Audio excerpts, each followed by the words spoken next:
Hey, good morning, Realtors. It's May the 4th, 2023. This is our mediator training. I'd like to thank all the mediators that are logging on, that are serving as mediators. We use you to solve professional standards disputes, arbitration disputes, without formal hearing processes going forward. It enables the parties to maintain relationships. I'm going to introduce the two speakers here shortly. I'd like to thank Mike Chris. He's on the board as usual. Sharon Stone, she's working the new mediator list. Chelsea Faircloth is working the 2023 mediation class for later this year. The NAR mediator class is sold out, but contact me or Byron King or Nick Cremitis to get on that wait list. Nick may be able to move you up on there, but our speakers are Karl and Nell Folkens. They're our leaders in mediation. They back in 2020, when the court system shut down, many mediators volunteered to do voluntary mediation. That was one of the only operating dispute resolution systems we had for earnest money. And Karl and Nell have been leaders on mediation, trained our mediators. Karl's an attorney. They're both active in leadership members. Karl's an attorney over in Florence, PD area, PD board. He has, I'm reading his resume here. He's done over 5,000 mediations over his 30 years in practice. Nell Folkens is our vice chair for Grievance committee this year. She's active in our legal team with the legal action committee, and she's also serving on the nominating committee. And Nell's held numerous leadership positions, both at the local and state board. Today, they're going to speak on strategies, how you can be more effective, how you can be an in-person mediator, how you can be an online mediator via Zoom or other video services, how to avoid impasses, how to develop your mediator style, and they'll take questions at the end. So just a reminder, this is not legal advice, but contact the legal hotline if you have any questions about mediation or other legal issues. And Nell and Karl, thank you personally and from the rest of the Realtors, and I'll turn it over to you. Thank you, Byron. Thank you. And as Byron mentioned, we're going to talk about tips, tricks, and traps, and especially how it affects SC mediators. And we're going to begin with that classic dispute resolution that brings people to you as a mediator. I'm going to sue you because you've wronged me. That's usually what comes up when you need a mediator. And now we do know that there are other ways of historically in South Carolina where people would actually say, I'm going to challenge you to a duel because you've wronged me.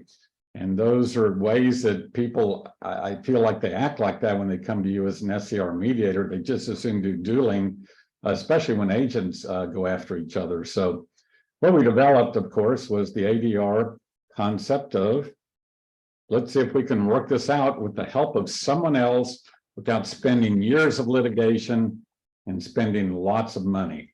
And I think that motivation is why you became a realtor mediator. Okay. So now, mediation, which is a non-binding voluntary effort for the parties to reach an agreement with the assistance of a neutral person. And you know, from your training, we can parse that statement. It's non-binding.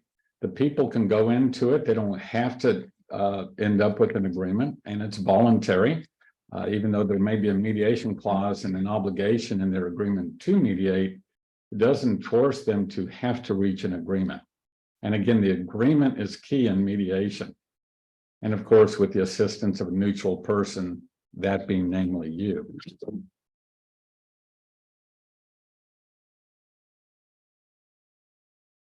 And then we have arbitration.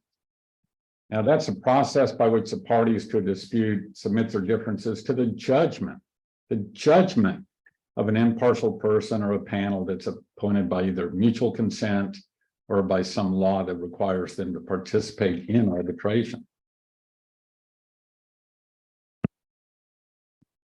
Now, arbitration has a 100% success rate. If parties are going to go into arbitration, they will come out with a result. But I guarantee you, someone will usually be unhappy. It's rarely in an arbitration, both sides go, well, that was great. I like that outcome, because the award has one person prevailing over the other. And oftentimes, even the prevailing party feels as if, well, I didn't get everything I wanted, and I think the arbitrator missed it and didn't give me enough money.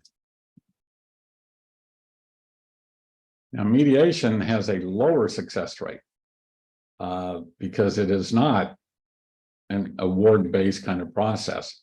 But the parties in mediation have input and control over that final resolution. And that's key to mediation. And this is the message that we all need to get out to the realtors. If you have a dispute, anything arises, it'll be way cheaper for everyone if they will just get it mediated or arbitrated, but mediation is going to be better rather than going to court and spending a lot of time, money, attorney fees, long drawn out battles, expert witness fees, cost related to going to court, disruption of your business, disruption of agents and clients' lives in order to go to court to settle a dispute when you could easily settle it through mediation.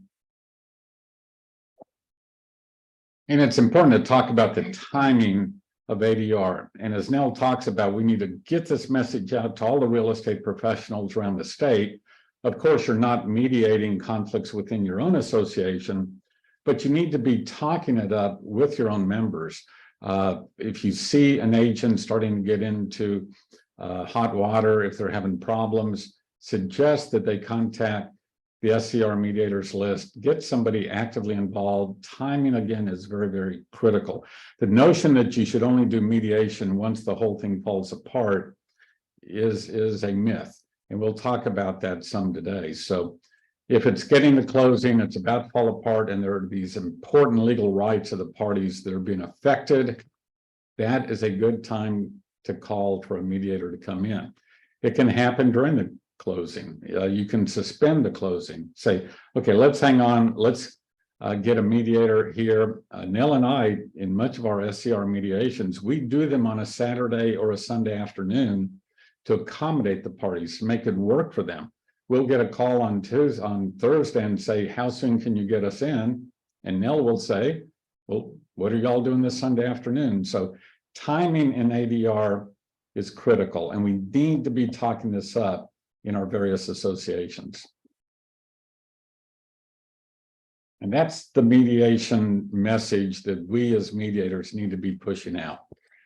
So how are you doing as a mediator?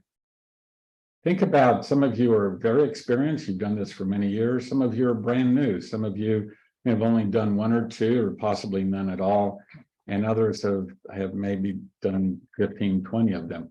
So we're going to talk a little bit about how you're doing as a mediator.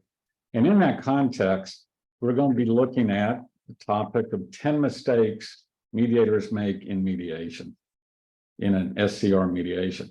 Now, that seems like a pejorative concept. Why are you talking about mistakes? You know, why focus on the negative? And I find personally, mistakes are a good thing. In high school 50 plus years ago, I was a high hurdler. And if any of you ever ran the hurdles, the first year you end up running through more hurdles than you do over the hurdles. But, you know, after 3-4 years of doing it, you cut down your mistakes, you learn from your mistakes, but invariably, every day of training and possibly in an event, you were still hitting a hurdle. And so The best way to start learning photography is by making mistakes, and lots of them.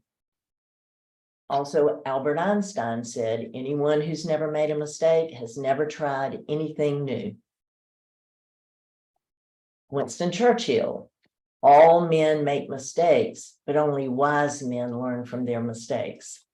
And as Nell pointed out to me when we were creating this, Winston Churchill appropriately said all men make mistakes. He wasn't referring to women, and so I have to defer to her on Yeah, that. so we take that to mean women don't really make mistakes. Right. So anyway, yes, we are married. And then we have the famous 20th century philosopher, Sophia Loren, who famously said, mistakes are part of the dues one pays for a full life. And I like that. And so mistakes do happen. You can go through, you could be a 30, 40-year veteran of handling real estate matters. Mistakes are going to happen. As a mediator, things can happen. So the key is don't make old mistakes. You want to make new mistakes. And I like that. I embrace that. Yesterday, I was in Columbia mediating a case. I thought it went very well. We had a resolution, but driving home from Columbia, I'm just thinking to myself, okay, what mistakes did I make? What should I have done a little differently? How could I have handled it differently? And it was all designed to make me better on my next mediation. So then we hit the oops button.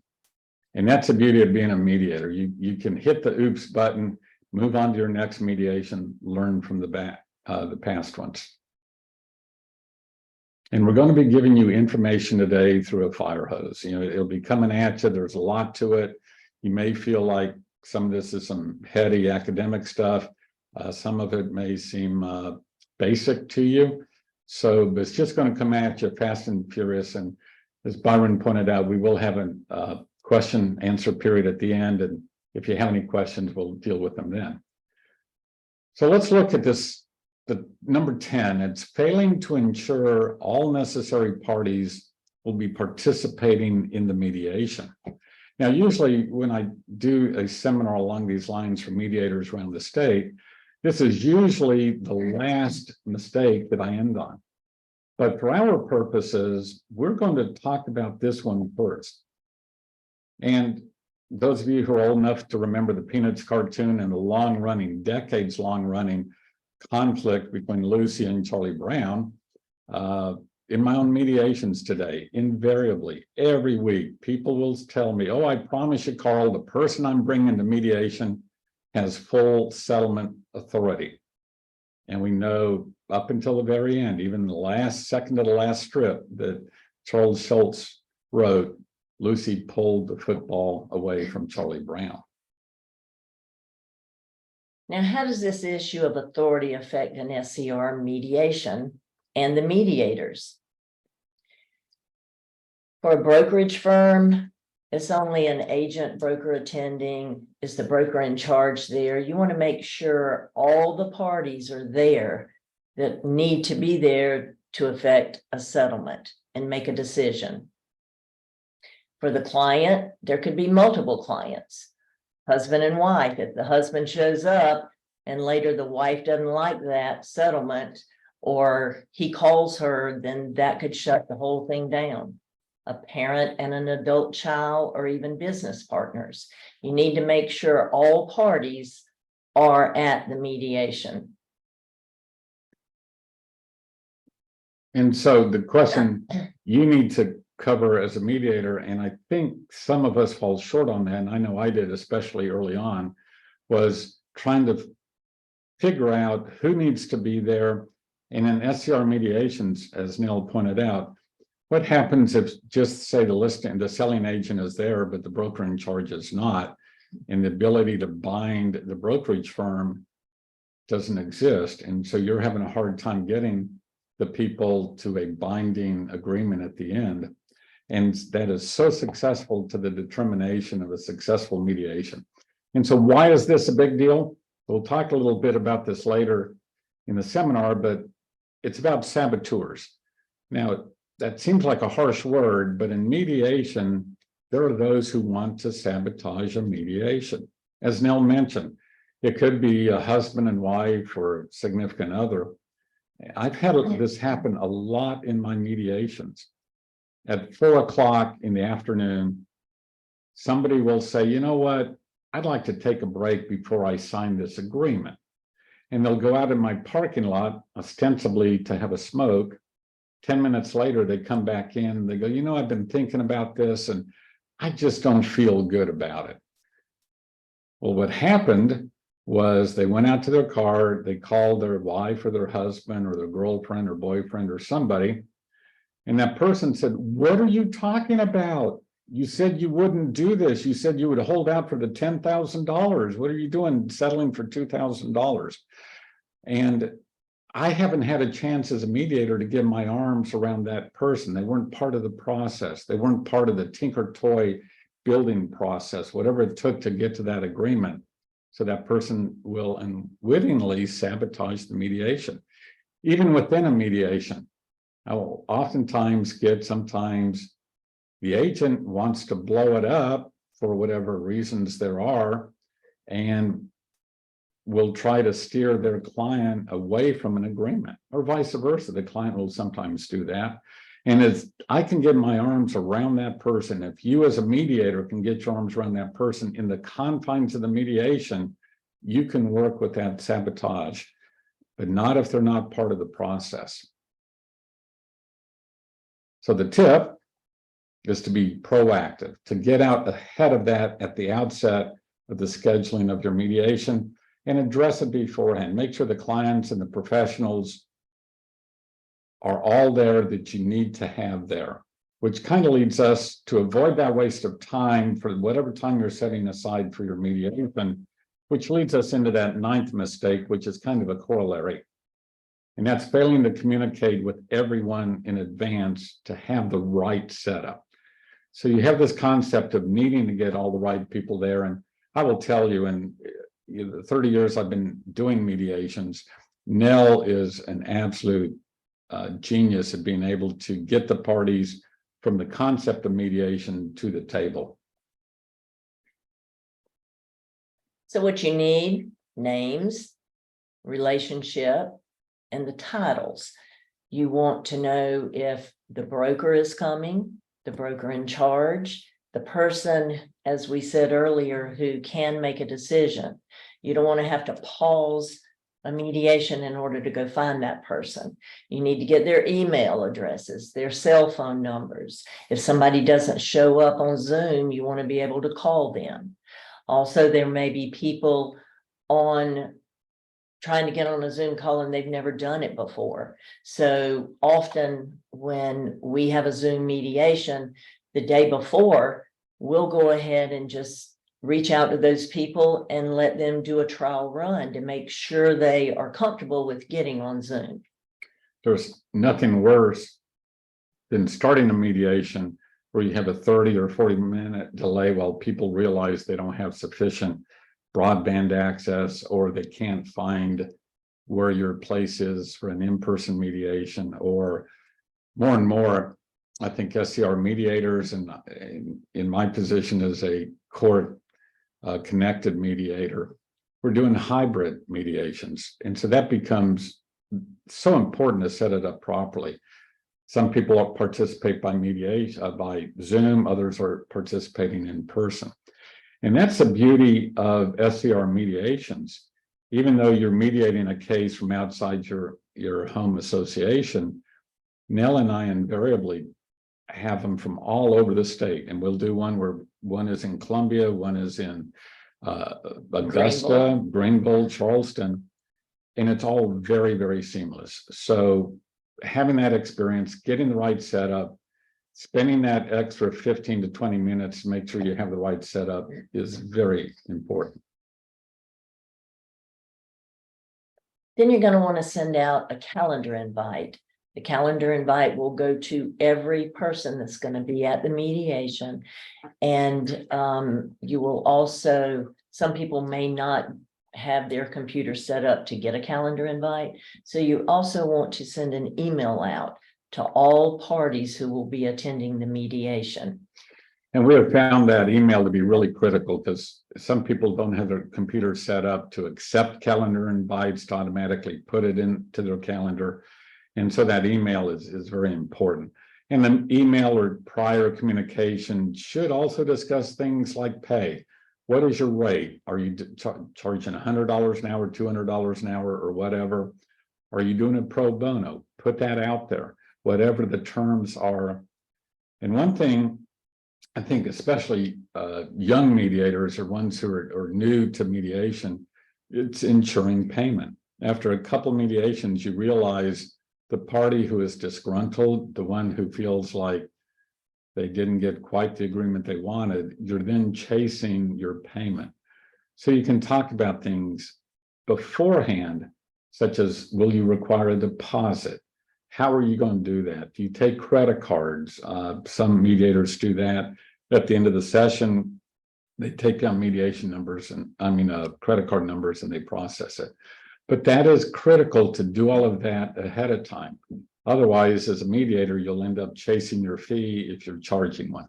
And it's also good, you can let the broker in charge of each company hold the money for their client. And when the mediation's over, then you know they have it and you can get payment from them. Yeah, and that's a great tip. That's something we tend to take the position when a broker in charge is involved actively or even passively. But as long as they are either guaranteeing payment for their side or holding money in their trust account, makes it real easy then to move forward. And it makes you a more effective mediator because you're not sitting there the whole time thinking, am I going to get stiffed if you're charging a fee? And so now that the mediation is set up and you feel like the right people are there, communication's been set, let's talk about your mindset going into the mediation. And that's really important because it leads into the 8th mistake. SCR mediators and all mediators sometimes try to act more like an arbitrator than a mediator. And that is something that it happens to us early on as we become licensed, certified mediators. Now, you have to remember the difference between the two. So you really have to catch yourself, because in my first mediation, most realtors see the problem and they know how you're going to solve it, and you want to just tell them what they need to do. So this isn't an arbitration. If it's a mediation, you have to talk to both sides and get their stories, and then guide them to the solution by the questions that you ask and the phrases that you use. And later down the road, Karl will be sharing some of the tips on phrases to use in a mediation. And Nell does talk about arbitration and mediation, which kind of leads into the 7th mistake. It's not just arbitration and mediation. It's not binary. You also should know the difference between being an evaluative mediator and a facilitative mediator. That distinction is critical, in my opinion, to how we mediate in South Carolina. The reason is a facilitative mediator listens, frames issues, and then processes that which the mediator is hearing and understanding. And then they drive the parties, everyone, to a mutually agreeable resolution. A facilitative mediator is process-based. They're into the process. They're helping the parties reach their own agreement. And 30 years ago, when we started the judicial pilot programs, Florence was one of them, Richland County was the other. And over about 7 years, it finally went statewide. But even to this day, if you take the 40-hour training event in the judicial system, it teaches the facilitative model. Now, in SCR mediations, it's a little different. And that's why you can actually do both, but you have to know which role you're playing. Are you coming in as a facilitative mediator? Or are you choosing to come in as an evaluative mediator? Because an evaluative mediator, on the other hand, tells the parties what the solution should be. And then they drive the parties to that solution. We've seen that a lot. We see some mediators not appreciating that.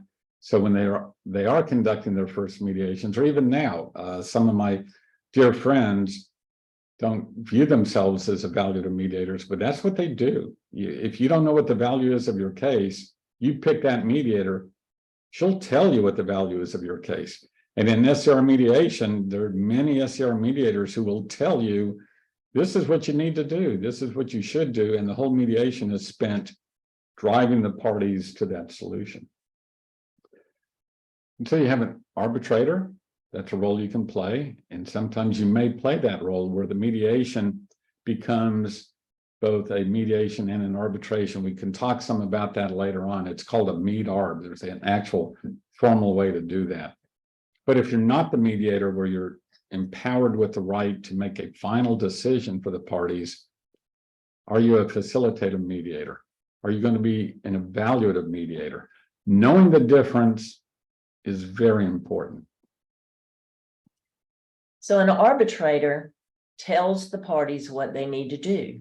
They hear one side, they hear the other side, and the arbitrator makes a decision. Somebody will win and somebody will lose. The evaluative mediator tells the parties what they should do. And the facilitative mediator helps the parties figure out what they want to do. So those are the three differences. Now, it may be that the parties want you to be an evaluative mediator. And that happens a lot in SCR mediations, we believe. The parties want your experience, your training, the time that you've spent in the real estate profession, and they want the benefit of that.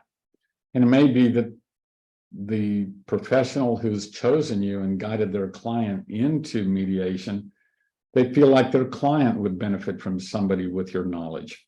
And it may be the realtor wants that kind of affirmation, or just somebody to come in and be very directed in the mediation approach.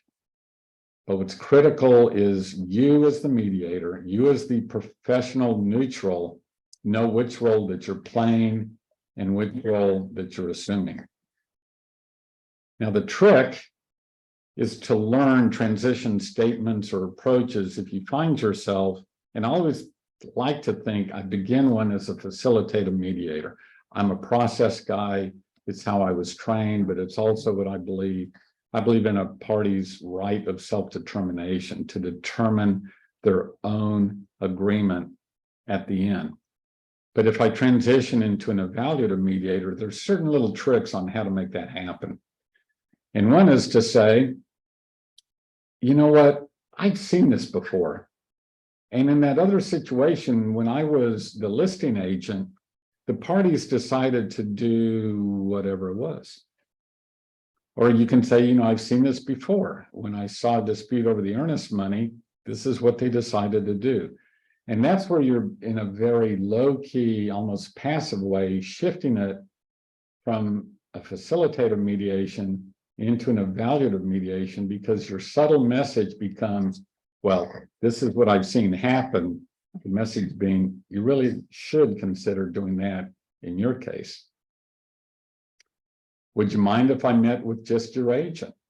I'd like to run something past her. And Nell is just exceptionally good at doing this with agents and developing that rapport. So we've had one recently where we were meeting, we had the agent and the client in the same room, and we may get to that one a little bit later when we talk about breakout rooms. So you know, you just say, would you mind if I meet with your agent? I'd like to run something past her, move her to the other room, and you realize that there's a disconnect between the agent and the client, and you need to get the skinny on it and figure out what's going on there. But once you can work through that with the agent, you can get them back in the same room, and then things end up resolving. But avoid the trap. There is a trap sometimes when you introduce that into a mediation and you haven't really tested that with the people in that particular room. Now we're talking about people in a breakout room where you're suggesting to meet with just the agents who are involved, or sometimes even if there is an open session and you spin off and want to meet with just the professionals, be sure it's welcomed by at least one of the participants per side. That somebody, you don't want either of them or both of them getting upset. You don't want the clients thinking, well, there they go. They're in cahoots with each other. If you sense conflict between the real estate professional and the client, they may feel like this is all gamed and something like that. So that's a trap that you want to avoid. So don't make that suggestion prematurely. And another trick in making that transition from an evaluative, a facilitative mediator to a evaluative mediator, I'll just come out and say, now I don't always do this. I may even say I'm a facilitative mediator, but maybe everyone could benefit from a more direct approach. And if you're okay with that, would you all consider this? And then I shift into that evaluative role. And I think in SCR mediations, because they do tend to go quicker than a court annexed mediation, you can put that out there sooner than later. And that's why, as Nell alluded to, in a Zoom mediation, when we set one up, we always, if there's only two parties involved, it's only a binary, it's listing versus selling agents, or it's buyers versus sellers. There's wisdom in setting up 4 rooms, the breakout rooms. And if you're not comfortable with Zoom, learn this, find out, reach out to us, we'll walk you through it. But setting up the breakout rooms, we have at least 4 of them. First one is if it's buyer's room, seller's room, or it could be listing agent, selling agent, if it's an agent dispute case. The third room is called extra room. The fourth room is simply called the mediator's room. And that's where you go to hang out when other people are kicking you out of a room to caucus just with themselves. You want to go to a place where you can park yourself, and you don't want it to be the other room that people are in. So with Zoom, be sure you set up at least 4 rooms. If you have a 3-way conflict, set up 5 rooms. I did a mediation, 3 weeks ago, where I had 40 different cases, separately filed cases, and I had breakout rooms all over the place. Zoom, I think, now is up to allowing 100 breakout rooms. So I used as many of those as I could. And if you're not doing Zoom, make sure that you have a place you're conducting it where it's not just one office, another office. Think ahead, where are you going to break out these people? And what physical facility do I have where I can grab somebody and take them somewhere else? And be creative. So many of my mediations, I actually grab the people and take them outside.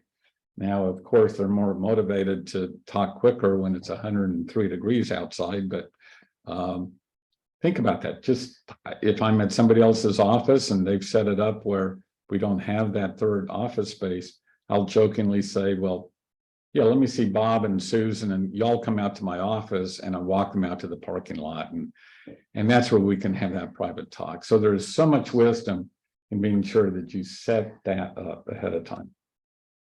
And as an aside, we talk about facilitative mediation and evaluative mediation. There's something that the Supreme Court adopted 10 years ago.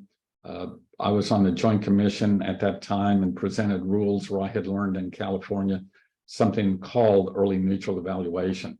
And that is something we've been training lawyers to know more about. And I hope eventually SCR mediators will get to the point where we formalize it and create an early neutral evaluation. It's different, but it is very much designed for something where you have copyright infringement cases, where you have medical malpractice cases, and where you have a real estate question involved. I work with a lot of lawyers. 95% of lawyers in South Carolina who do litigation don't have a clue about real estate conflict, real estate transactions. They have no idea what a zip form is and how they're created. They don't understand basic clauses within contracts. And so early neutral evaluation hopefully will allow a real estate professional to serve as that evaluator. And that's a formal evaluation. It's not evaluative mediation. There's an evaluative phase and there's a mediation phase. And maybe down the road in a couple of years, we could have more dialogue on that. Right now it's an aside, but look for that. If some of you are both lawyers and real estate professionals, that is a niche that I think we can start moving the real estate profession towards to help people avoid litigation. Which leads us to our 6th mistake. And now we're getting into the actual process. You work through the style of you as a mediator, and now you're actually doing the business of the mediation. I think a mistake we all make is we fail to walk the participants through the risk analysis. Now, you are risk analyzers. You've chosen a profession where risk abounds. When you come up with a list price, there's a lot of risk in that. You have done a market analysis, you counseled your clients, and you discuss risk with them. We have a risk if we list it too high, we run the risk of the appraisal not coming in. Is that important? Is that not important? If you list it below your market analysis, you run the risk of selling it for less than it's worth. So risk analysis is something you do. The trick in mediation is to take you, a professional risk analyzer, and then take your client, and I promise you they do risk analysis all the time. The simple choice, are we going to have children in our family or not? That's a big risk people take. You got to raise them to adulthood and then even into adulthood. There's pros and cons, there's costs, there's benefits. That's what risk analysis is all about. Risk analysis is the realm of rational economics, and the way it affects the mediations we do, you say if you go to court 100 times in this venue with these clients and their lawyers, how many times does the buyer win and how many times does the seller win? And what's the range of that win? That's classic risk analysis. And that's a rational conversation you can have with the parties. Or if you have a dispute with the client, how many times is the real estate professional going to win and how many times is the client going to win, and what's the range of that win look like? It's actually a simple mathematical formula. The settlement value of that case is you figure out the probability of recovery, what the median outcome is going to be, you multiply those two together, and in a rational approach to dispute resolution, that's the settlement value of the case. You can factor in the cost to get to court, how much it'll cost for attorney's fees and the other things that Nell talked about earlier. All that goes into the equation, but that is classic risk analysis. And so the question in risk analysis, and I know this is kind of heady stuff, but this is what it comes down to. This is the equation that the decision is made in a classic risk analysis on a rational basis. Does the certainty equivalent exceed, equal, or fall short of the expected outcome? So let's parse that. The certainty equivalent is that which the parties will end up with at the end of the mediation. What is the outcome? If it's an earnest money dispute, the certainty equivalent is the decision to take $7,000 out of a $10,000 earnest money. That's certain because the other party is willing to agree to that. But does that equal, exceed, or fall short of that expected outcome? Now, the expected outcome is what a rational person expects the final resolution to be if you don't settle, if you go to court. If your odds of winning are 70%, and that's a $10,000 recovery, the expected outcome is $7,000. But the certainty equivalent may only be $5,000 because they agreed to split it equally. And so somebody who is willing to take that, and we'll talk about this shortly, that helps define what the risk behavior is. It's whether or not they're risk averse, risk seeking, or risk neutral. But remember this classic risk analysis. You make the decision all the time in all the risk analyses that you make in your own life. So as an aside, what do you do with a super confident party? What if you get the person who just says, you know what, I am so confident our side will win. I'm 85% confident.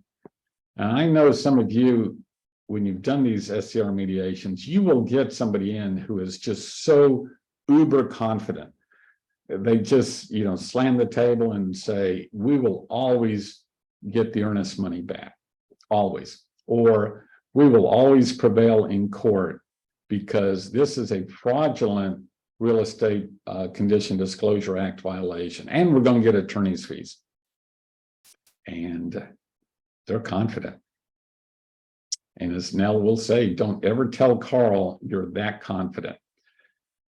The reason is, and even the mediation drive will funnel the people into saying that. I did this last week where I was mediating a South Carolina residential real property condition disclosure act violation case.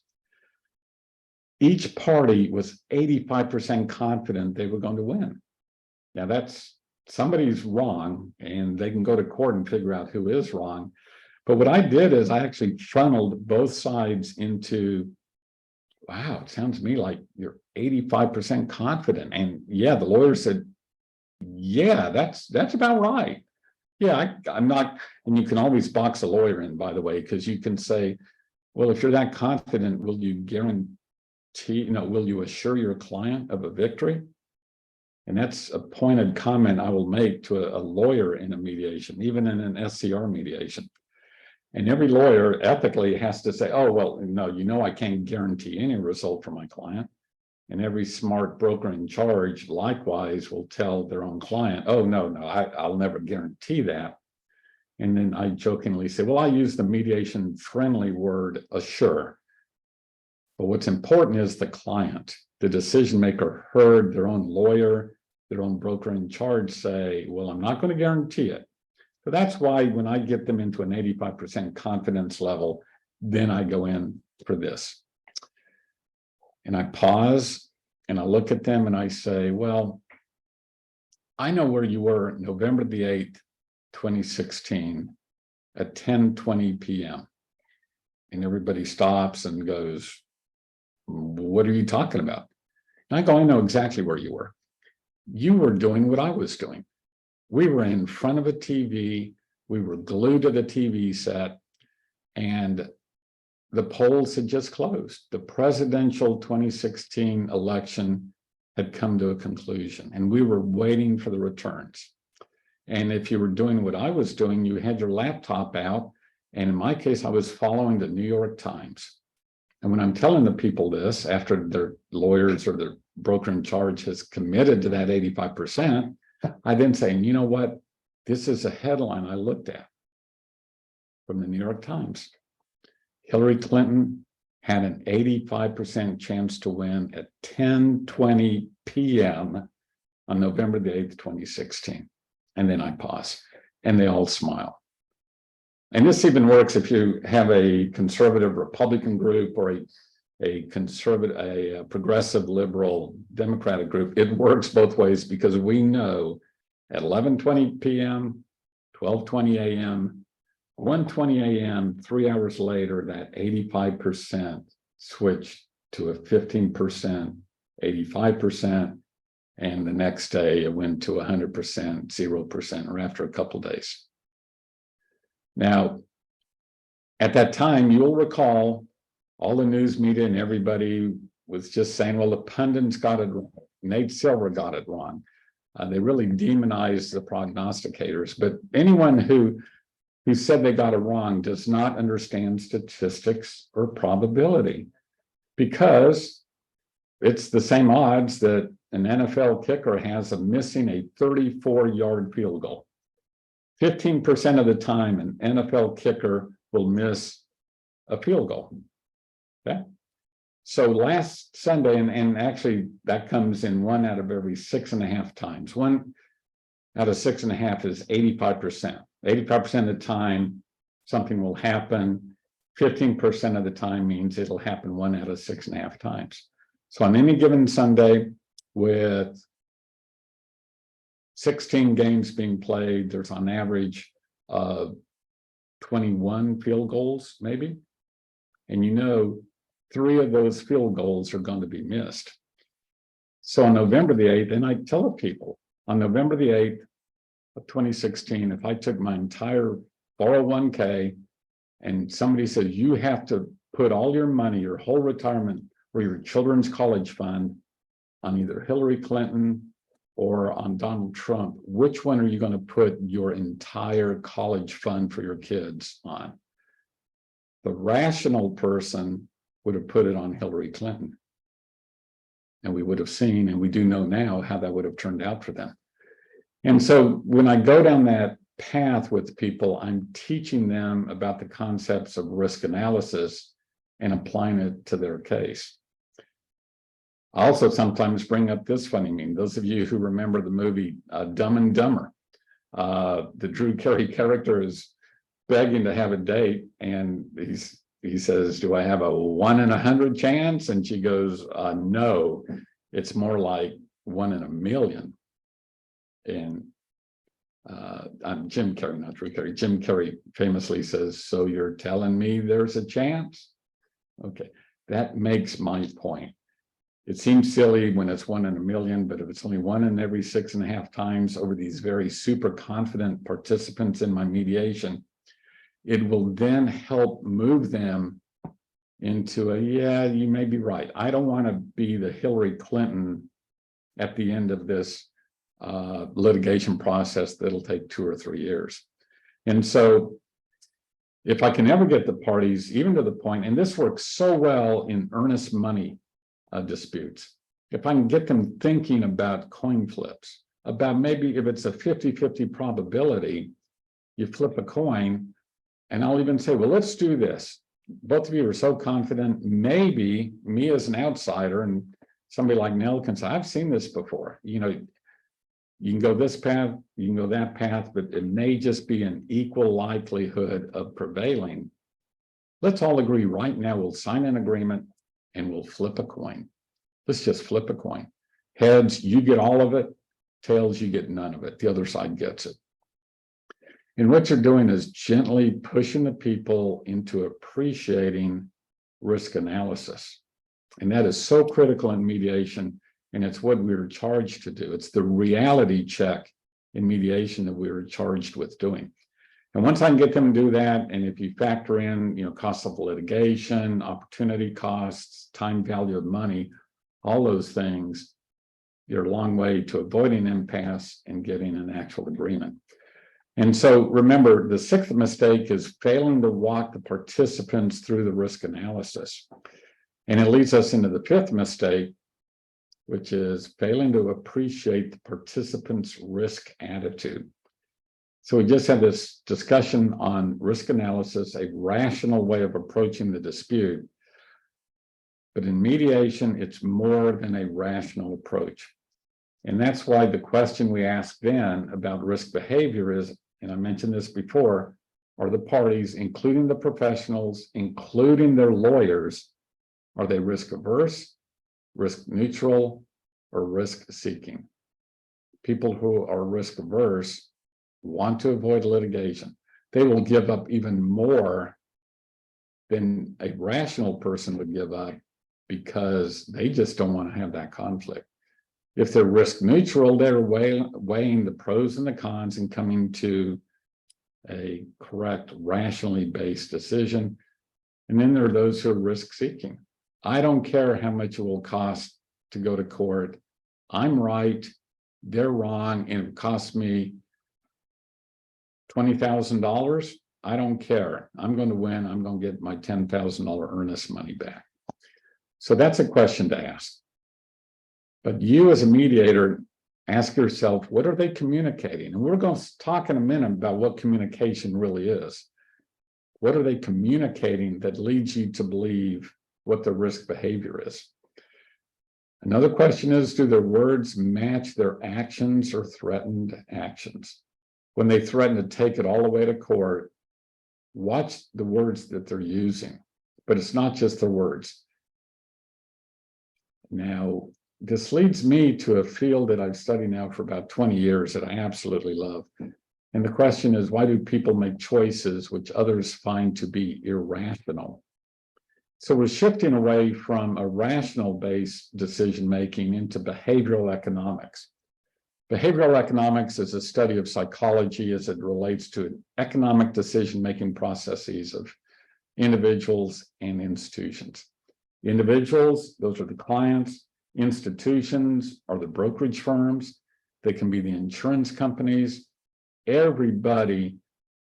There's a psychology, even in a corporate mentality. SCR has its own risk behavior as it analyzes political issues, legislation. It goes through its own analysis that's rationally based, but it is also the study of the psychology behind every decision that is ever made. Even setting dues, there's a rational basis to it, and then you have to go beyond that and think of the psychology of the decision making that people are making. That is the realm of behavioral economics. Now, the premise is, in an ideal world, people would always make their optimal decisions that provides them with the greatest benefit and satisfaction. That's a core of any economic system. People are going to make the right choice because it does bring them the greatest benefit and satisfaction. And in economics, it's called the rational choice theory. A rational person has self-control and is unmoved by emotions and external factors. So many bank economists believe in the rational choice theory. They think consumers act rationally. In SCR, we like to think that brokers in charge and brokers and the professionals act rationally.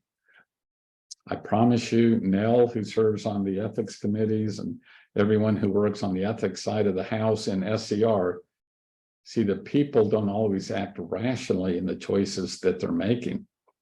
And so in behavioral economics, and I'll ask you, in your experience as a mediator and as a realtor, are your clients, are the people coming to your mediation rational? If so, they may not, if they were, they likely wouldn't be with you in that mediation, or one of the parties on one side is acting in an objective way, not in a rational way. And again, in your experience, are real estate professionals rational? Invariably, Nell will come in and tell me just a decision that another agent is making that just is a head scratcher for her. There's no rational basis to it. And so she and I have this discussion about, well, if it's not rational, let's talk about what you think is driving them. Okay. And so, because humans are emotional and easily distracted beings, they make decisions that are not always in their self-interest. And that's from an objective standard. But you know what? They still end up making those decisions.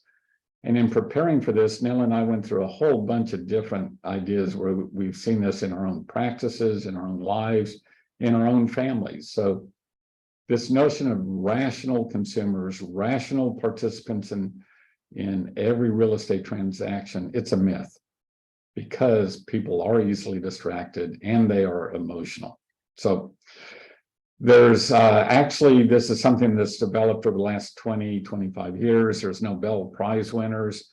Daniel Kahneman is really one of the grandfathers of this area. And he just has a new book out called Noise. It's a flaw in human judgment. I recommend that to everybody who is interested in this. You know, we started off talking about we're giving you information through a fire hose. And again, some of this gets pretty heady, but check out the Kahneman book on noise. The guru for me is a guy named Dan Ariely. He's a professor up at Duke University. He wrote the book Predictably Irrational. The sequel to that is called The Upside of Irrationality. Because don't think in a pejorative way that if we're irrational, that it's a bad thing. Just accept the fact that most of us usually act irrationally. And that's a hard thing for us as professionals to get around.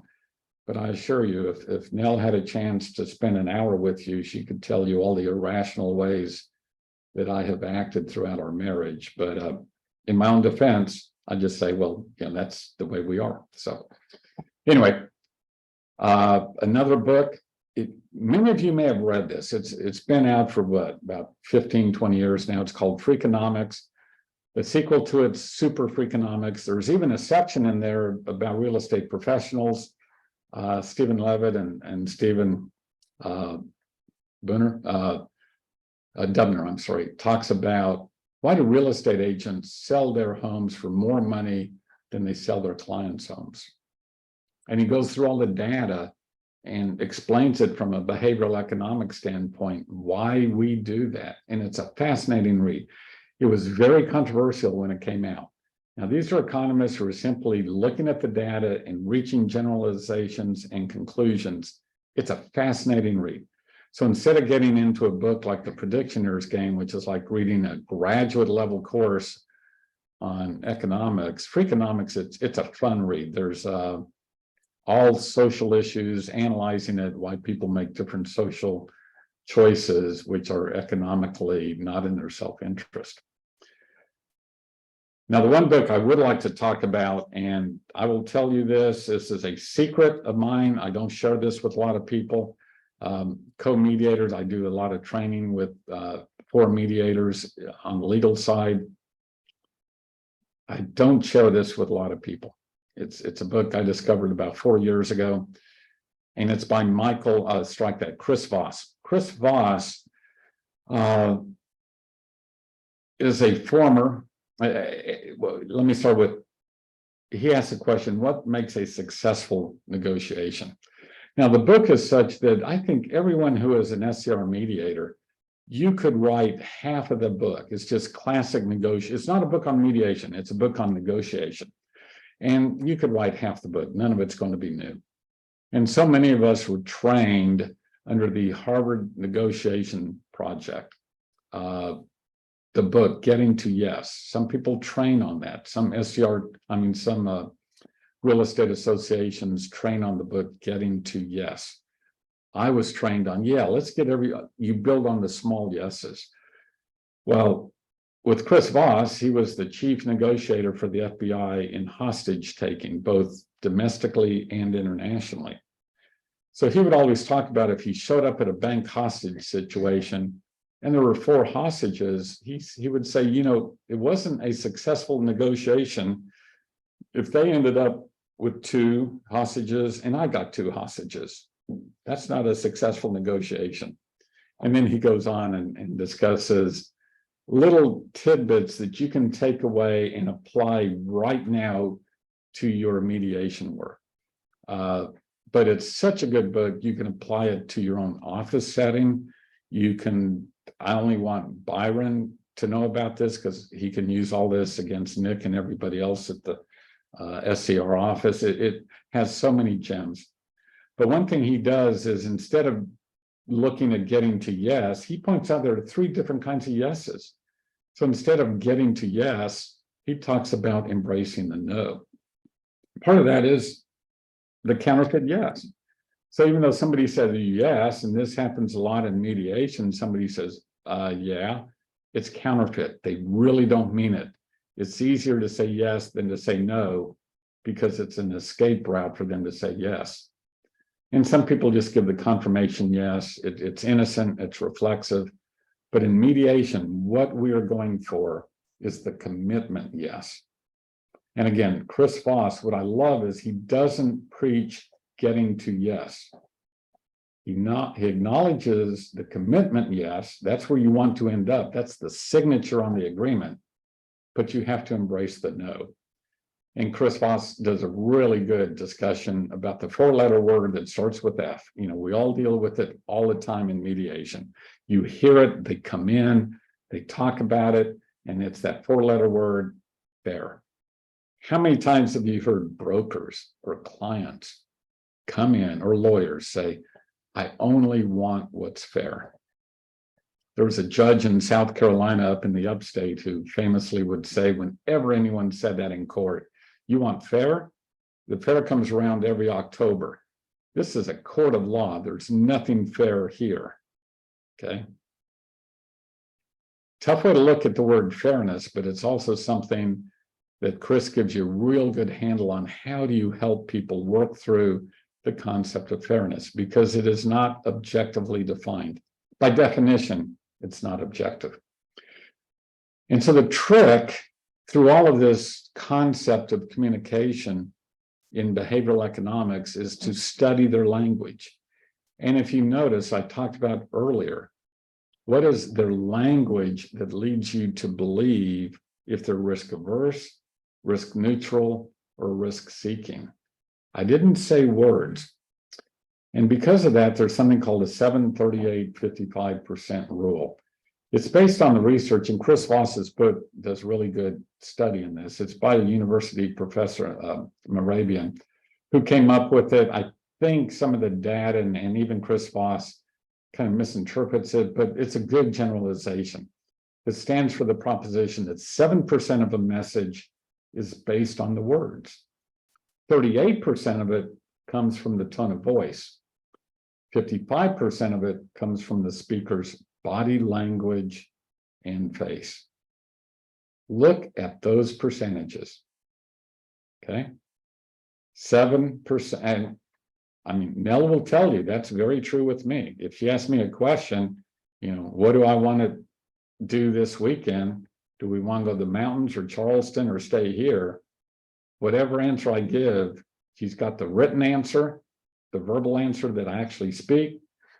38% of it could come from my tone of voice. If I say it sarcastically, if I say it lovingly, if I say it in a certain way.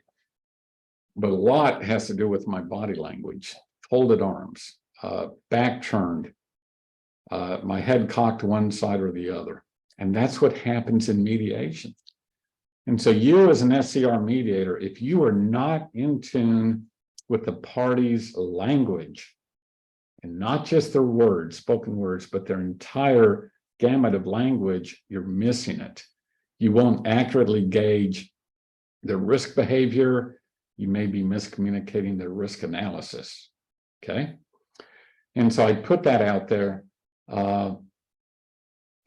because it is at the very, very core of what we do as mediators. And in negotiations, and especially in mediations, it's those nonverbal signals and body movements that communicate far more than words. So as Byron mentioned, back in March of 2020, my world collapsed. I had 3-4 months of mediations booked. Everyone canceled. Everyone canceled. And so what we did is in 2 days, myself and 2 other mediator friends around the state, we learned Zoom. We went to an emergency training session by a national master in Zoom. And then the South Carolina Bar put together a continuing legal education seminar for 150 mediators and lawyers around the state in 4 days. It takes 4 months to put the average continuing education event together. We did it in 4 days because everything shut down. The court system shut down. We were ordered no longer to have any in-person mediations.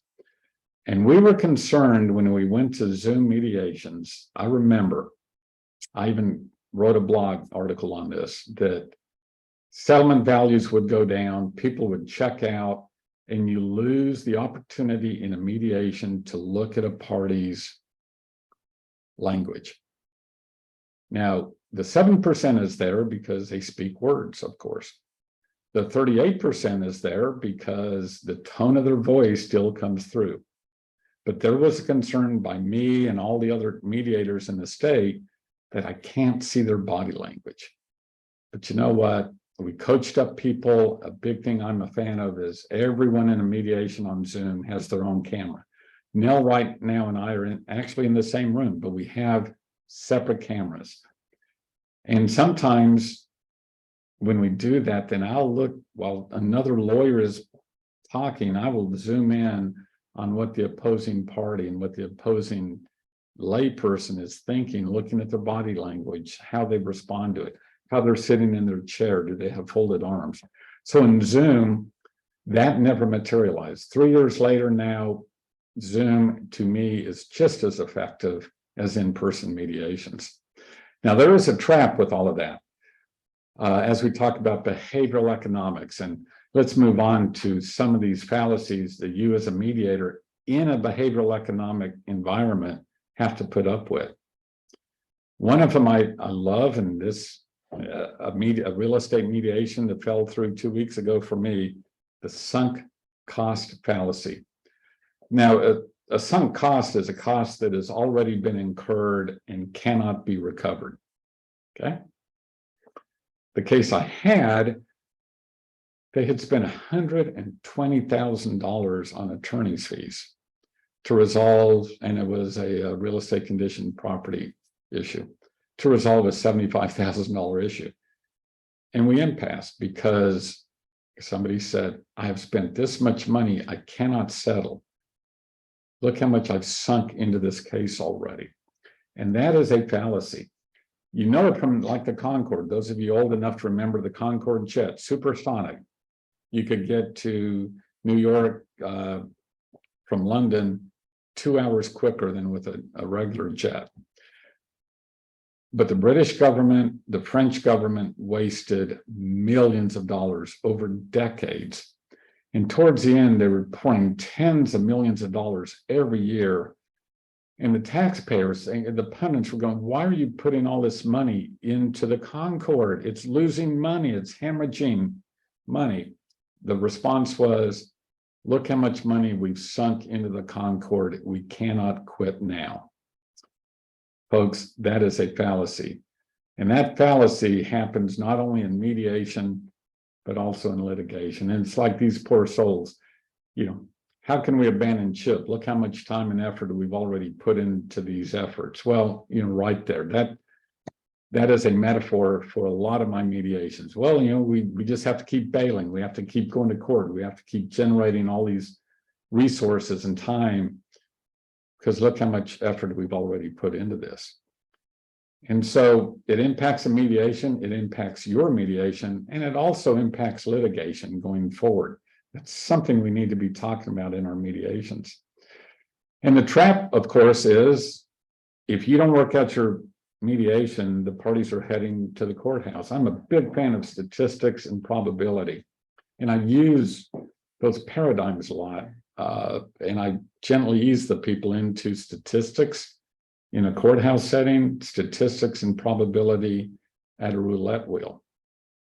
And I'll point out to the people, if I went to a casino to put a lot of money on red 12, do you think the roulette wheel cares how much money, if I went up to Cherokee in North Carolina and spent $200 to get there, or I spent $2,000 to get to Las Vegas, or if I spent $20,000 to get to Monte Carlo, all to play the same game of roulette, the roulette wheel doesn't care how much money I've sunk into that trip. The odds, the probabilities remain exactly the same. And so we do know, and one thing I try to coach up people in my mediations, neither one knows or cares how much money you've sunk into your case with a jury or a judge, or how much your trip cost. This is one of Nell's favorites. If you find yourself in a hole, the first thing you need to do is stop digging. Get answers. Talk to your broker. You need to stop digging the hole deeper. And that hole is created because people usually are acting irrationally. The rational thing is to stop, consult with an attorney, or do something else, or make concessions, or go down a different path, or be transparent, be honest, quit committing fraud, whatever that hole is that you're digging, but they keep doing it. And it's just human nature. It's part of the very thing that gets us into a behavioral economic analysis. For some reason, there is a payoff there. It's a psychological thing. And we see it all the time with real estate professionals and with our real estate clients. So one final thing about risk, as we wrap that part up, as a mediator, be mindful that the arbitrators, judges, and juries are the ones who create the risk. You are not a risk creator. You're not there to create the risk. You're there to simply analyze, explore, and exploit that risk. And so that distinction, and we could talk even more about that, but when I talk with judges, I remind them their role is to be out there creating the risk so that I can explore it and I can exploit it. And of course, the word exploit is not nefarious. It's the positive definition to make full use of something and derive the benefit from that resource. So I'm exploiting the fact, and you are exploiting the fact that a mediated agreement is far better than taking the risk of going to arbitration in front of a judge trial or a jury trial. Which brings us back to the original mistake we're talking about. SC mediators tend to fail to appreciate the participant's risk attitude. So we transition from the rational approach through risk analysis into this behavioral economics area. And so the trick, I think, personally, is to become a student of behavioral economics. And you don't have to do a deep dive into it. Go buy the book Freakonomics. Just go buy it. Read through it. Buy the sequel, Super Freakonomics. It's for the popular media, for people just to know it. It's a fun read. It'll apply to a lot of things. And you can talk with family, friends, and coworkers about it. You may want to get Chris Voss's book. Work through it. The behavioral economic aspects of that too. And so I think the fix, the trick, is become a student of that. And the tip, not only will it benefit you and make you a better mediator, you'll also be a much better real estate professional. Takes us into the fourth mistake we make. Playing checkers instead of chess. Well, I've always been a checkers player. However, Karl is a chess player. Therefore, he stays 2 steps ahead of me. So that's a problem, because in a mediation, you don't really want to play checkers. You want to play chess. You need to stay a couple steps ahead. In so much of mediation, you'll find people just reacting back and forth. It's like Newton's cradle. There's a reaction, there's a counter reaction, a reaction, a counter reaction. And they simply go back and forth with it. And the trap often is mediators just go back and forth between the 2 rooms, exchanging offers and counter offers. You're not into the process, whether it's a facilitated process or an evaluative process. You're just simply carrying messages back and forth. And I call those Western Union mediations. You know, millennials don't necessarily understand all of that, but it's a Western Union mediation. I'm delivering a message. They will say, you go tell them we're willing to do this. I go in the other room and say, they're willing to do this. What's your response? And it's also known as, if it's not a Western Union mediation, it's sometimes called a carrier pigeon mediation. Now, sometimes it's okay to do that. And I will even tell people when they don't want to even analyze the case with me, talk about risk, or even delve into why the other side is acting the way they are. If they just want me to deliver messages, I go, fine. I can play Western Union. I play Western Union well. I know how to walk into the other room. So, but I think the trick is you as a mediator even, don't just respond to it. Don't let your participants simply respond.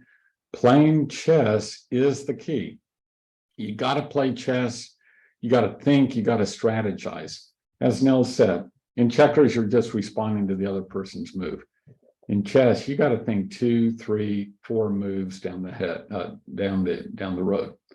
And there's some tricks into that. How do you get them to play chess instead of checkers?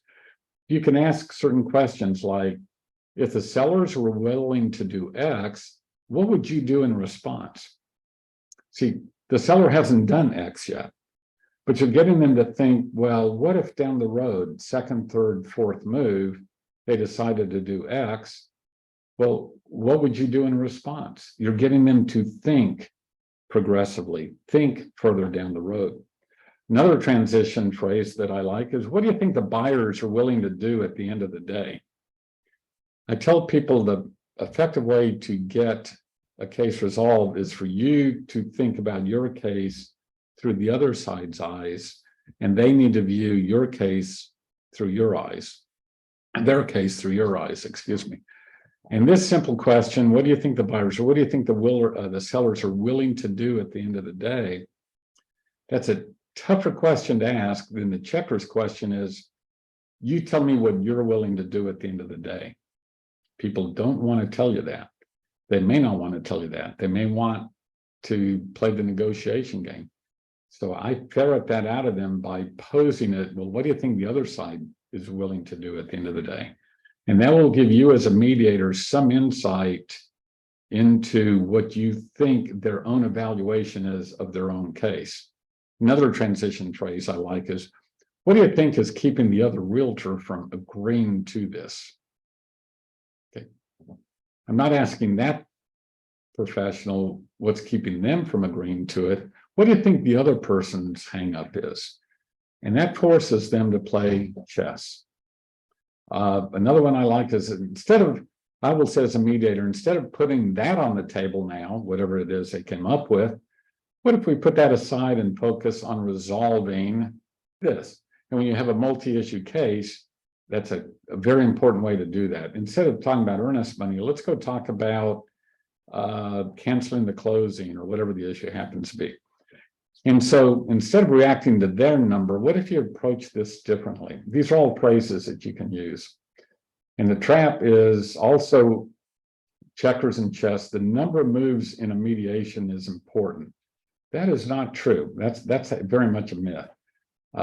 Some people say, well, we didn't try hard enough. We didn't stay here long enough. And the corresponding trap is big moves either way are bad. I urge people to make big, bold moves. So again, play chess. You play chess as a mediator. You direct the participants into playing chess. Failing to keep the participants in an open session long enough. Is that a problem? And I think that's a mistake. So many of us have been trained on, you do open sessions, people make opening statements, and then you get them into breakout rooms right away. And so how long do you keep them in open session? That's the question. And how long should you keep them in open session? The As answer, long as you possibly can. yeah. And that's my style. And I'm very much in the minority in South Carolina. In fact, on the legal side, trainers in South Carolina will say over the years that, okay, you do this, and then you get into breakout rooms, you know, unless you're Karl down in Florence and he does it differently. He tries to keep everybody together as long as they can. And again, I'm in the minority, but to me, that's the trick. For a lot of reasons. And my experiences are, the longer I can keep them together, the more they're going to come to their own mutually agreeable resolution. I did one 2 months ago. It was getting so heated. The conflict was just abounding. They were raising voices. The adjuster who flew in from out of state, who wasn't used to how we mediate in South Carolina, slipped me a note and said, we really need to break out now. And I just looked at her and wrote, and I said, no, trust me. And she was just freaking out. And they kept going at it for another 15, 20 minutes. Fast forward to 4 o'clock. We had a signed agreement. She took me aside and said, you know what? I didn't want to trust the process, but you know, this case would never have settled if you had broken out too early. And there's a lot of reasons for that, because it's the inverse of the Miranda rule. You know, the Miranda rule, what you say can be used against you in a court of law. In mediation, that does not happen. What you say cannot be used against you in a court of law. It's all confidential. It's all privileged. And so the tip, you can go into apologies. People can apologize if they face each other. It's tough to have an apology through a mediator, through an intermediary who's in another room. How many of you who are married can call up your brother-in-law and say, you know, could you please call my wife and apologize for me? That doesn't work. But for some reason, we train mediators to get the parties into a breakout room. And if an apology is necessary, I'll communicate it for you. If you keep people together in an open session, they can have empathy with each other. People can begin to understand why they backed out of the contract. Well, I backed out of the contract because, you know, I learned my mother had terminal cancer and I had to move to Ohio. Well, that's a whole different reason than finding out in a mediation they canceled it because they ended up not liking the paint color of the bedroom. Keeping them together allows you to clear up misunderstandings a lot easier than using the mediator to do the Western Union or the carrier pigeon mediation of just going back and forth.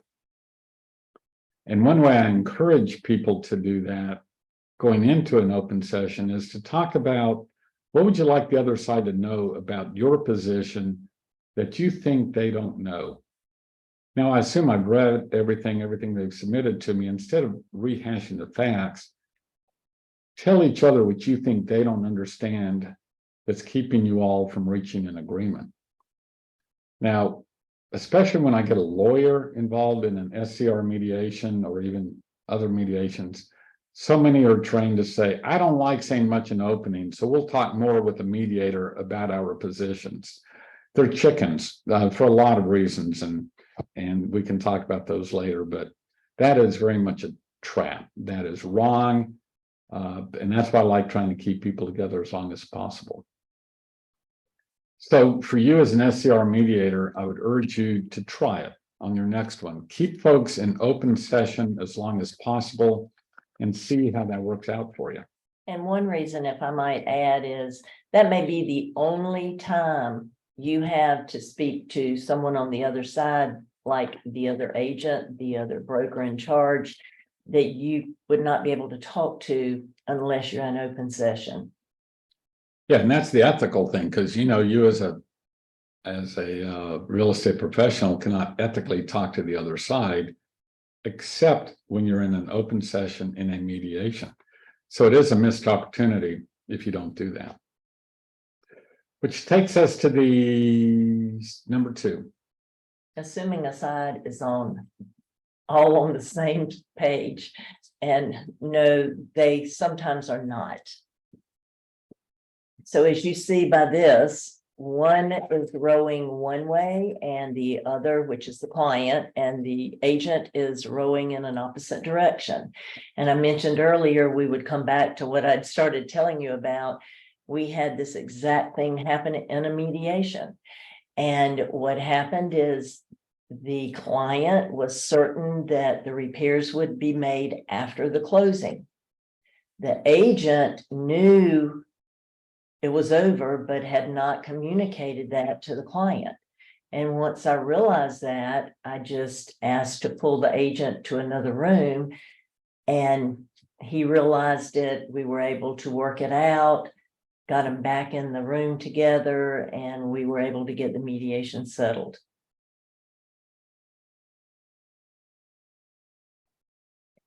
What if the realtor has a different take than the client? And you see that happen a lot too now, where you're doing a mediation even between a realtor and the broker in charge. Broker in charge has one take on the case, and their agent has a completely different take on the case, right? Yes. And you mentioned a strategy is to peel one party out off into the other room and talk to them. But the goal, of course, is to get them on the same page. And some realtors treat their clients like mushrooms in a real estate transaction, feeding them a bunch of manure, and they keep them in the dark. So once you get to a mediation, the client isn't fully aware of what's going on because the agent is the one driving everything, and you've got to get them on the same page and informed. And that may come out in a mediation, much to your surprise. So again, the trick is to get them working together as a team. And you accomplish that through the breakout session where you point that out to them, you sub-mediate any issues that that room may have. And that is your role, is to make sure that they are all on the same page as you move forward. Yeah, and you also might want to, when you do breakout rooms, the one you're leaving, give them homework. Have them working on something, you know, where do you think you need to be at the end of the day? What are a list of items that need to be done? Just give them homework so they can work together on that while you're in the other room. And the trick, of course, is get them thinking collaboratively to come up with their ideas to seek that final resolution of their case. And this is big for me. I want my mediations to be fun. Nell doesn't participate in much of my mediations. And so she and I are talking about this, she sees it as the business side of what I do. But even in the mediation I did yesterday in Columbia, it was a death case involving the death of an elderly woman. And you would think that would just be so rough and tough. And in the afternoon, it was fun. We started talking about things. We talked about good memories and good stories. And tell me the funniest thing your mom ever did. And they were laughing and they were telling stories. And that really eased them into getting away from the parade of horribles of look how bad it was. Look at these photographs of decubitus ulcers. If you've ever seen one, you know how bad they are. And they pivot over to finding a resolution, finding a solution, and humor, fun, levity, oftentimes is the trick in getting people all on the same page, but also moving away from an impasse and into a final resolution. Which brings us to number one that I think affects SC mediators is failing to frame the issue or issues, depending upon how complex the issues are that come before you. And once the facts are laid out, spot the issue that needs to be resolved. And an example is the issue is not who gets the earnest money. People think that's the issue, is who's going to leave with the earnest money. But the issue is whether there's a justified termination of a contract, or it could be whether the repair addendum was timely responded to, whether there was an agreement on the division of the agent's commissions. Those are the issues. And in preparing this list today, Nell and I had to put this one in.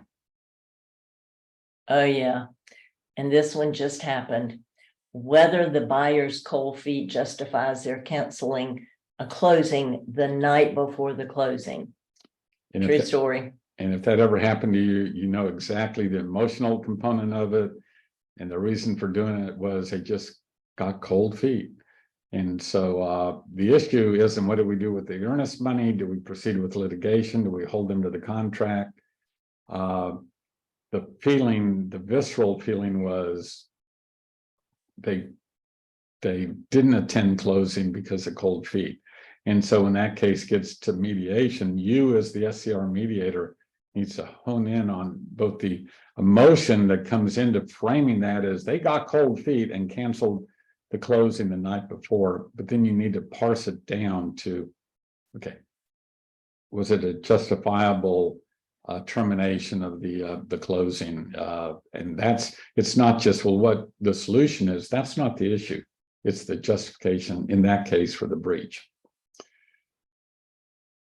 So again, the issue is not merely who gets the earnest money, and it shouldn't be framed as such. And so you need to work on how do you come up with that framing. One thing I did right out of my mediation training 30 years ago, I started making just a list. It's up to 5 pages now of helpful phrases in mediation. And we'll try to see if we can push it out to any participants. But I know many of you are watching this on a replay. Write down Nell's email address there. Just email her. We will send it to you in Word format so that you can build on it. I have a whole page of it now that's based on Chris Voss's tips on how to phrase clarifying questions. He calls them clarifying questions in a negotiation. So what I would do, have a copy of these laminated so they were in every one of my mediations that I was doing every day. And I was learning my technique as I was learning how to respond in a difficult situation. I had those phrases right there before me.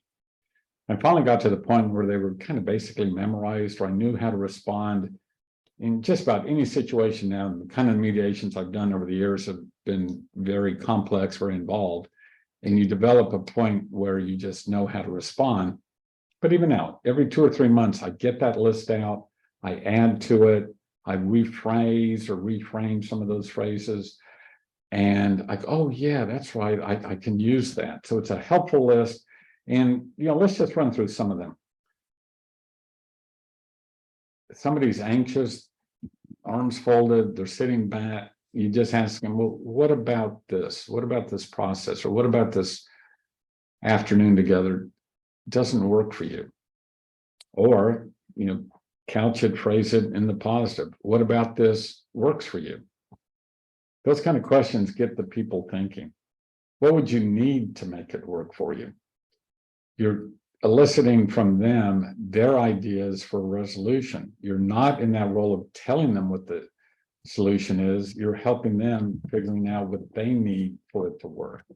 And so this notion that you have paramount knowledge and superior solutions for them, that doesn't get you all the time to a solution.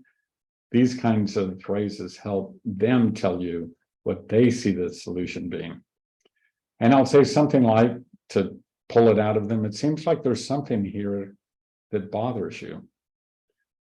And that's a risky phrase to put out there. But they will say things like, yeah, I'm bothered that you spend more time in the other room than you do with us. I get that a lot.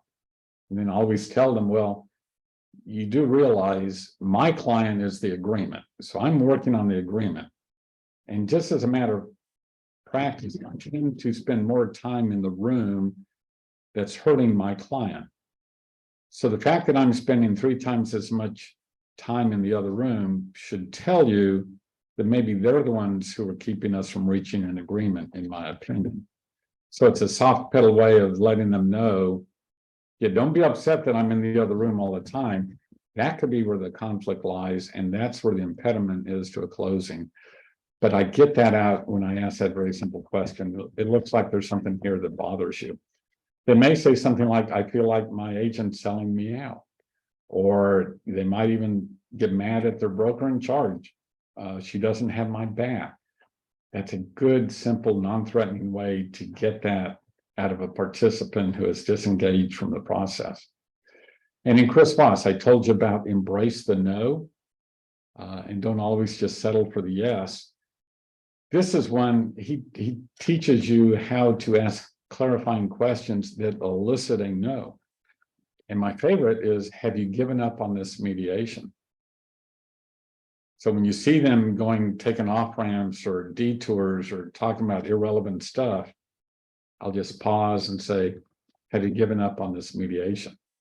9 times out of 10, they will say, oh, no, but I want that no. That's that no that I'm looking for, because it makes them recommit to the mediation process. How does this look to you? So as you throw out trial balloons, if you are in the evaluative mediation phase that you're working through, throw out a trial balloon. Just don't say that's what you should do. Have them evaluate your suggestion. How does this look to you? What about this is important to you? How can I help to make this better for all of us? Get the response to that question. Nell and I love this one. What happens if you do nothing? And yeah, we always tell our clients, until you choose to do something else, you're choosing to do nothing. And so she and I use that a lot in our mediation practices by reminding them what the default choice is.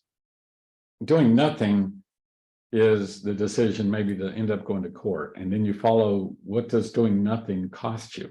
Cost you attorney's fees, expert witness fees, 3 years of your life, whatever it is. I need to get them to focus on it. It seems like blank is important to you. That's where you're asking both affirmative comments, but clarifying questions. You're asking, you're affirming whatever it is, and then building upon what they tell you is important. I'll say it feels like, seems you feel like the other side is in a unique position to do something. And again, that's where you're getting out of that person a possible solution that they think the other side can actually offer up. And it's something you may not have thought of as a mediator. Again, the worry issue. It seems like you were worried that. If you can name it, if you can label it, if you can label their emotion, if it's a worry, you can then begin to process it. You can ask, what can I do at this point that would be most helpful to you? Again, that's kind of a restated variation on an earlier phrase. If I get a hyper aggressive person or somebody who is yelling or somebody who is storming out, I will put this out there. It doesn't help for me for you to X. It does help me for you to Y. It doesn't help for me for you to, yell at your agent. It does help me for you to suggest ways that we can actually bring this to a conclusion. And sometimes in a mediation, you need to be that direct, and these helpful phrases can they're there to help you work through that. And a fun one is a third option has now emerged, and we get this a lot in earnest money disputes. I want $10,000. I'm not willing to take anything. Well, then what if somebody offers up, well, you know what? I did leave the patio furniture behind, and if I could get the patio furniture, I might be happy. You got to affirm it. You got to come back and say a third option has now emerged. And that becomes a robust mediation because now you're thinking outside that linear box.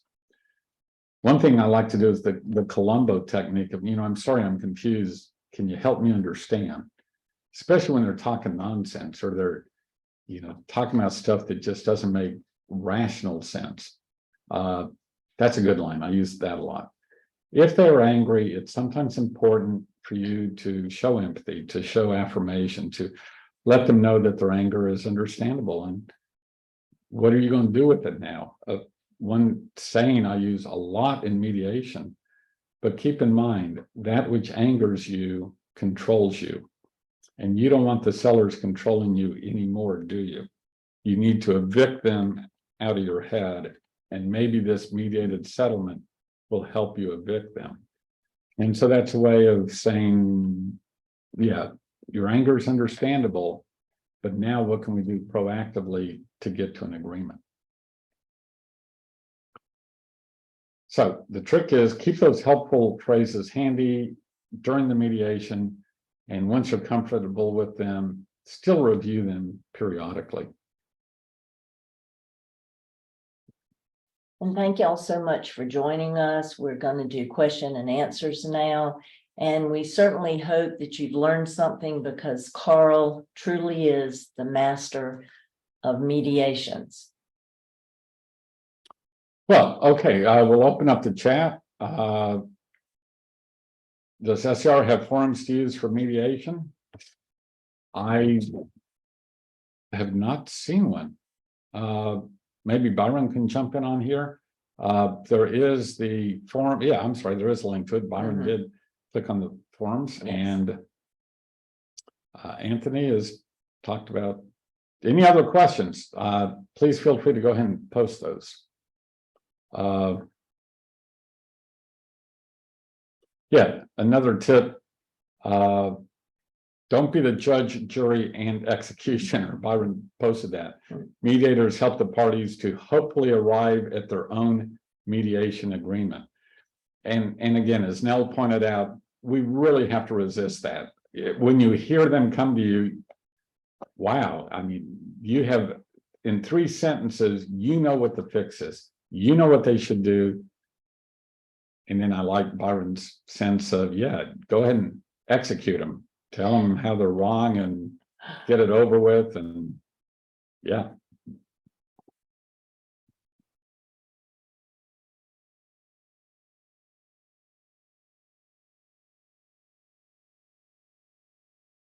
Do we want to open Byron's mic?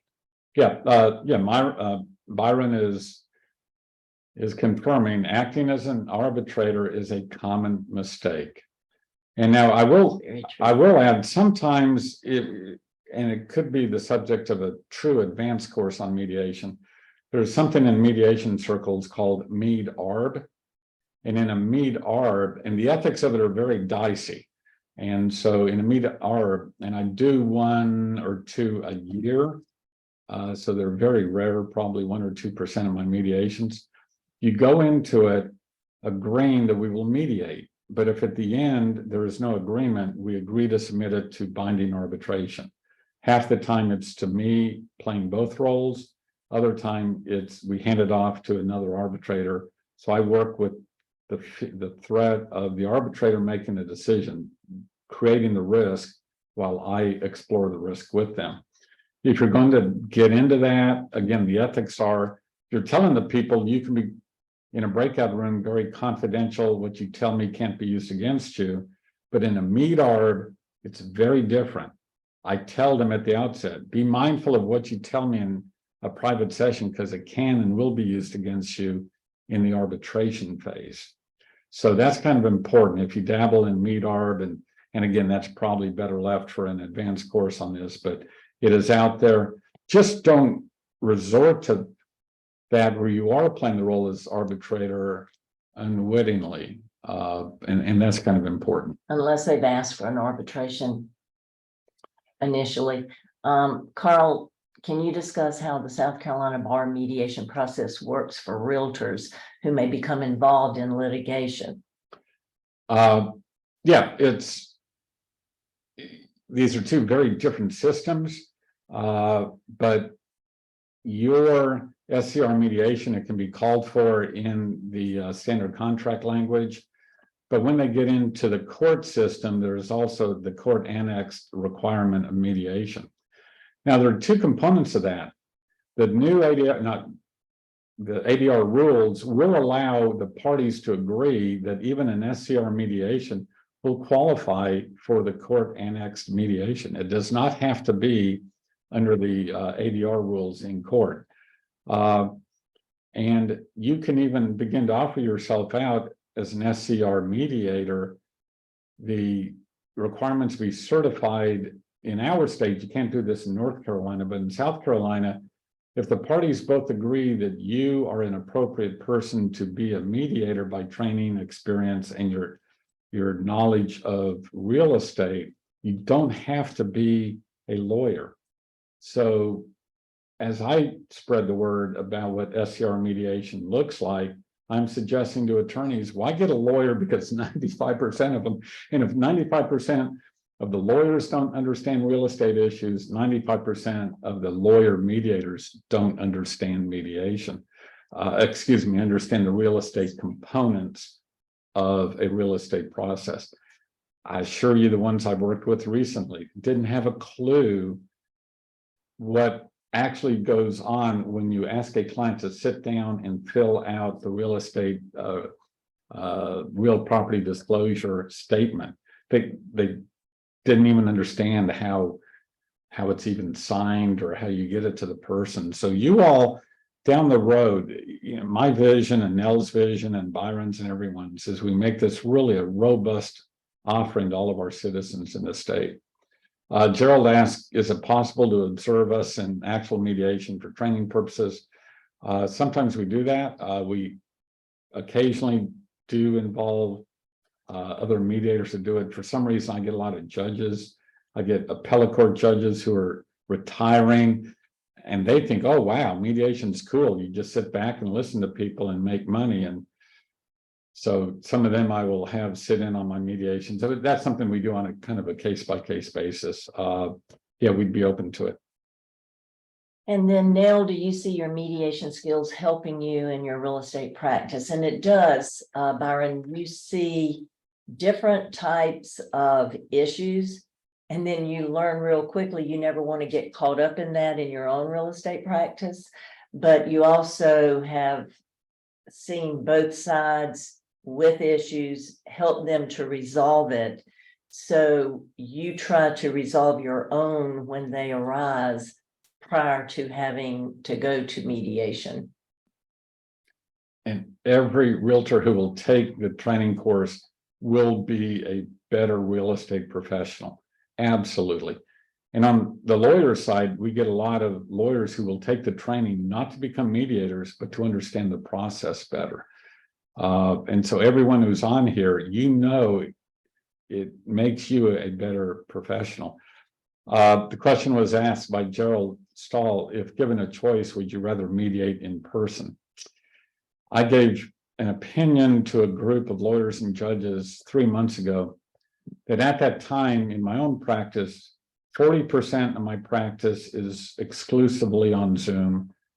40% now is a hybrid. People, 1, 2, 3, all the way up to half the people come in person. The other half are on Zoom, and 20% are in person. I went on record then, and I'm sticking to it now. When we come fully out of the pandemic, it will be 1/3, 1/3, 1/3, an equal amount of hybrid, Zoom, and in person. What is my preference? I really don't have a preference. We were talking beforehand. If you're going to do hybrid mediations, and we can talk about this if you contact us, I went to wired microphones. So when I do hybrid, everyone in the room has their own microphone. It costs about $600 or $700 to get it. Takes about 5 minutes to set it up. But I hate it when it's a hybrid and some people can hear or not hear. So if you're going to be doing hybrid mediations, gear up for it. Invest in the structure. We're tired of wireless mics because they always go out, they lose their connection, they lose their battery. But as far as a preference goes, I love it under any format. And Nell has really mastered Zoom mediations now too. And I think she feels as comfortable on Zoom as she does in person. Nell, right? Yeah, because of the pandemic. And the other reason that Zoom works best for me or for mediators is because, as you know, you cannot mediate anyone in your own association. So we get mediations from Greenville, Charleston, Columbia, upstate, and it's better because people are all over the place to Zoom. Otherwise, you're traveling back and forth for mediations. Now, Karl doesn't mind doing that. He gets paid for travel. But all of mine have actually been via Zoom. And what I would encourage each of you to do as you build your SCR mediation practice, make yourself available. Offer up to do it at 4 o'clock, 5 o'clock, 6 o'clock in the evenings. Lay people, clients love it because they don't miss time from work. Your fellow agents will appreciate it because, you know, they may have their own stuff going on in their lives. Saturdays and Sunday afternoons are great times to do these SCR mediations. You're much more relaxed. You're not chasing the phone. People aren't harassing you for an answer. It's a very relaxed environment. So offer yourself up to be very convenient to the parties, both in person and via Zoom. Okay, we have another question. Nell and Karl, what are some typical disputes in real estate mediations that you see? Is it earnest money, breach of contract, post-closing property condition? I would say 90% are earnest money deposits. I've also done mediations having to do with repairs not being done by closing. But Karl, what would you say? Earnest money? Yes, all of them. The whole breach of contract, what brought somebody to walk. And it's usually some extraneous condition that the parties do not anticipate. Deaths, divorce, cold feet, you know, that kind of thing. So breach of contract does come up. And I think a lot of agents don't understand that the default, you know, specific performance is a remedy. And I think too many real estate professionals assume that all you do is you forfeit your earnest money. And that's the resolution. And at least in the PD, we have done, I think, a good job in our association of disabusing realtors and the general public that, oh yeah, you can walk, you can get cold feet, and all you do is forfeit your $500 or $1,000. Post-closing property conditions is really a big thing. They get in there and then they start trying to see what the HVAC letter was all about. Was it the guy's brother-in-law who signed it? You get a lot of those, especially when the unit goes out 3 months later and they find out that it was all patched with duct tape or something like that, because that's a $15,000, $20,000 fix. And yeah, we see a lot of those.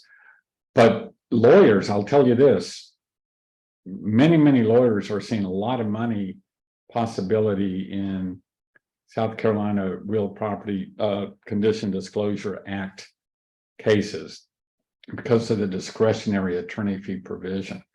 And that is, you will see in the next 5 years, that area of the law start to explode as lawyers learn more about that. Can you address parties bringing attorneys to mediation, the pros and the cons? I think they would get in the way. Yeah. Yeah. On the other hand, you know, you always say, pay me now, pay me later. Yeah. And the other thing on bringing an attorney's not going to come unless you're going to pay him. So why not come to mediation and see if you can get the matter resolved? And if you can't, then go hire an attorney. On the other hand, I like if there's an attorney sitting out in the wing. Remember, I talked about saboteurs. The attorney in the wing can sabotage an SCR mediation. They will do it by the person calls that lawyer who wasn't part of the process, who says, you know, the mediator is, you know, we're down to this, and lawyer who has a $5,000 retainer waiting on him as soon as it impasses going, well, I think that's ridiculous. So they will sabotage it, and they're not part of the process, so I can't get my arms around them. On the other hand, especially in the PD, we get some lawyers who come in and they're very, very mediation friendly. We've been doing this for 30 years. It's in our DNA. We work seamlessly.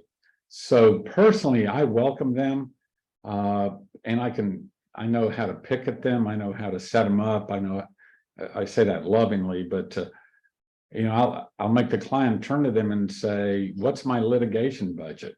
If we don't settle here, how much is it going to cost me to spend 3 years in litigation? When they get an answer, I turn to the lawyer and say, okay, you just gave him the answer for trial. Give him the answer for how much will it cost to appeal to the South Carolina Supreme Court? And then how much is it going to cost to appeal to the state court? So yeah, all that comes into play if I have a lawyer there who is not going to blow up my mediation. Okay. Yeah, what percentage of our mediations result in success and what percent compensation splits? I don't know of an SCR mediation we haven't successfully concluded.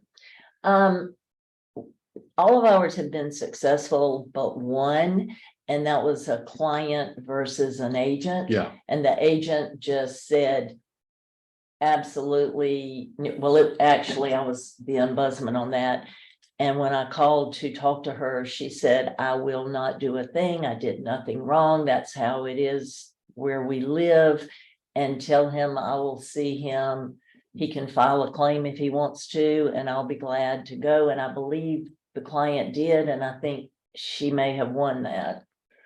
Yeah, and Gerald, you asked about compensation splits. Those resolve all the time. Professionals do transition back into a rational choice kind of model, especially when they have a chance to talk it through, work it through. It's rare that they go, no, I want to go spend $15,000 in litigation to resolve a $5,000 issue, or even if it's a big commission split issue. Money is kind of easy to divide up, especially when you have a pot of money. It's when somebody's having to come out of their pocket to have to pay damages or something like that. That's when it becomes more difficult. And Byron asked about how can courts enforce a mediation agreement? And if a party breaches it, there are a couple of different ways to do it. In a court annexed system that we have what's called Rule 43K, Rule 43K.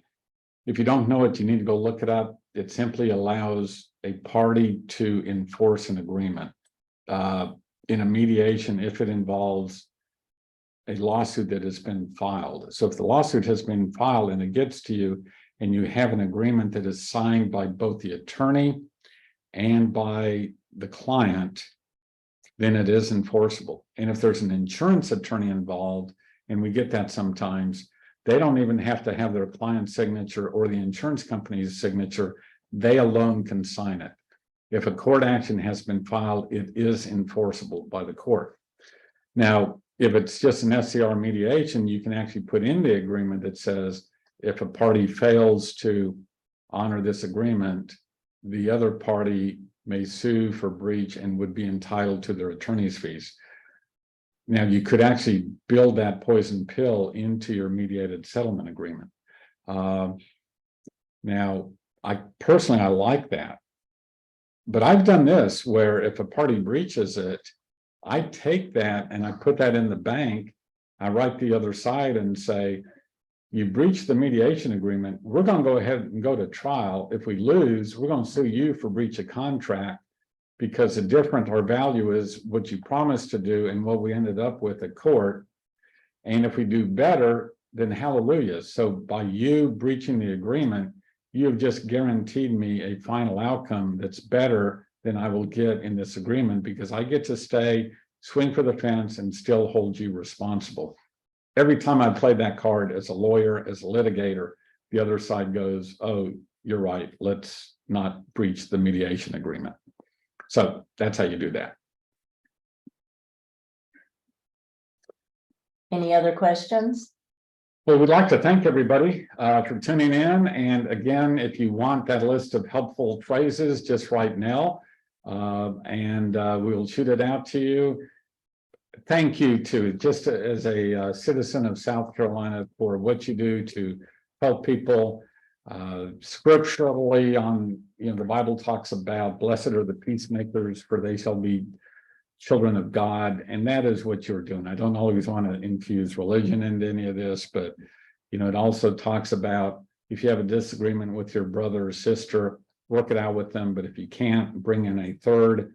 Well, all of you are that third. You're the neutral who comes in and tries to help people create peace, and for that we thank you.